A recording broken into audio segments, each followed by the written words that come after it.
afternoon. Good afternoon. Thank you for agreeing to do this interview with me. I'm absolutely delighted. Could you tell us where we are today? Where we are?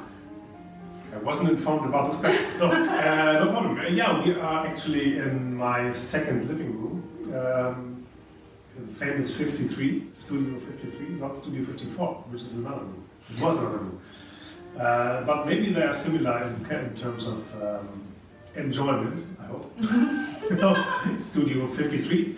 That's my teaching room in the University of the Arts Berlin. And here, yeah, there's a lot of cello music in this room. And how long have you been teaching here? My goodness, since 2004, which is 14 years. My goodness, I never thought of that. 14 years in 53. It's a long time, but it feels short actually. So, yes, we're here today with Professor Peter Maintz. Peter Maintz. Is that better?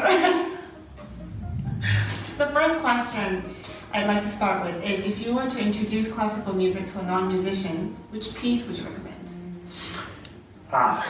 Recommend? Yeah, I mean, my answer is probably a little bit cello orientated, and because I imagine myself with my instrument like here and talking to an audience. And in this case, I would definitely choose the solo sonata by Ligeti.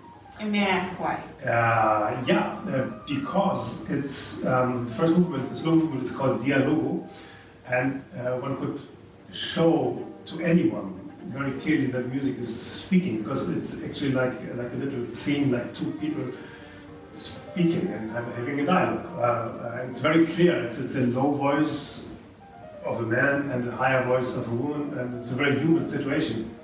And it was written in a very typical situation, I would say, because Ligeti was, when the composer, he was in love to a girl, and he wrote this piece for her, and it's obvious that he composes his dialogue with his his approach to the woman. I think this is something that is understandable for anyone. That the music really speaks, and it has also some very nice effects that are very appealing for anyone. It's not super complicated music; it's simple in a way. But I think that I would start with that, and maybe also the second movement where things get a little bit wilder and more crazy. But the second movement is also written a few years later, so the dialogue is continued, but with different means. So all this. As I said, I mean, it shows that music speaks, and it has an emotional message, and it has to have. And this is, I think, very easy to show with this piece. And of course, one could continue that with some movements of Bach, probably because he also, of course, has many voices communicating with each other, even though it's only one instrument playing. So, but as the first piece, it would be Ligeti for me. The next question I have for you is, how do you think the appearance of the performers affects how the audience perceives them? Well, that's a very good question, very complex question. The simple answer would be it affects the perception very, very much. And if you take the question a little bit more general, then, I mean, it would be how important is the appearance in general for an artist. And I really have to say, regarding the music business, I really hate that appearance is so overestimated. I mean, in other words, people that are good in style and fantastic in appearance have too many advantages, I think. It's really, I mean, it's so obvious, and I really do hate it. But on the other hand, I mean, in music making, we cannot deny that it's a visual art. I mean, of course, we are seeing it's a performance, and the visual aspect is super important. And as long as it goes with the music, I think it's very important that the physical, like all the movements you have to do. For example, playing the cello, they have to be natural, they have to be in the character of the music also.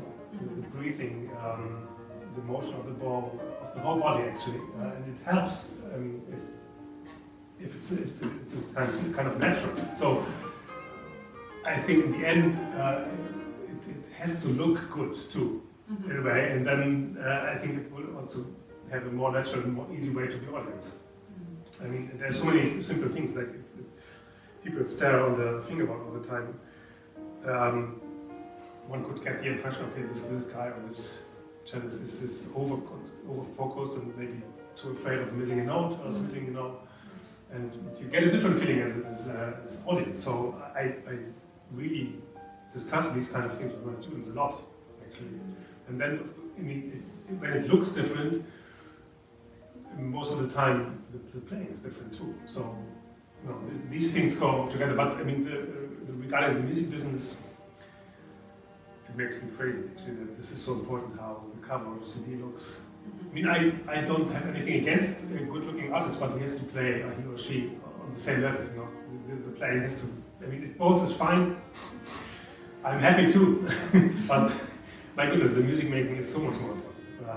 But nowadays, I mean, it's definitely and unfortunately not always the case. So, how do you think is the best way for us for a young professional like me to navigate? Well, specifically for you. But since I know you're playing, which is fantastic, I would say if you play so well, you can. I think things have to be balanced. I mean, it's like someone who's an absolute genius player, and I want to hear him or her like on stage, on the big stage, and he or she is absolutely lazy in organizing, like, well, let's say, just an appointment with a good photographer to have good photos. So then I also can get crazy and say, come on, you have to do that. Absolutely, it has to be the best photographer, and to spend more money. That's absolutely fine to have that. So to have a good balance. I mean, but not so everything unbalanced is not good. So Always this would be I mean, I would say, okay, go to the best photographer and then take some really cool photos, and there can be, I mean, super stylish. I like that. I mean, I'm also I like Instagram because of that, because it's a visual thing, and you can see people like creating little photo collage and stuff. You know, it's only for little, sometimes a story, but it's creative, and I like that. I mean, look at this room, and there's all the what do you say? Like a poster. Yeah, poster, of course. Poster. All the posters. It started with my own students who made some very creative posters for the class concerts. You know, and very creative people, and they started it, and then of course you cannot keep students forever. So sometimes you know they go. It's a fluctuation. But I kept the idea of combining it. I mean, someone likes to find it funny, or like something to do with cello, this or that way, and to combine it and to do something like this. It's nothing really directed to the music, but to the cello somehow. And combining arts, something like this happens on different levels, of course. It happens in Instagram. You can see how people do that, and some people do too much. And I think you have also to keep a sense of self. I mean, don't take yourself too seriously. I mean, if you know, can still make jokes about yourself with that. I mean, I'm not saying that I'm the best example, of course not. But like, I did this little story when I played in the Philharmonie just a few days ago, and Sinfonia Concertante. So people might think, oh, he's playing Prokofiev. And then I made this little, footwork. Not Prokofiev, but Johann Christian Bach. It's also a tricky piece, but okay. But it's, if you can be ironic about yourself, I think then it's fine.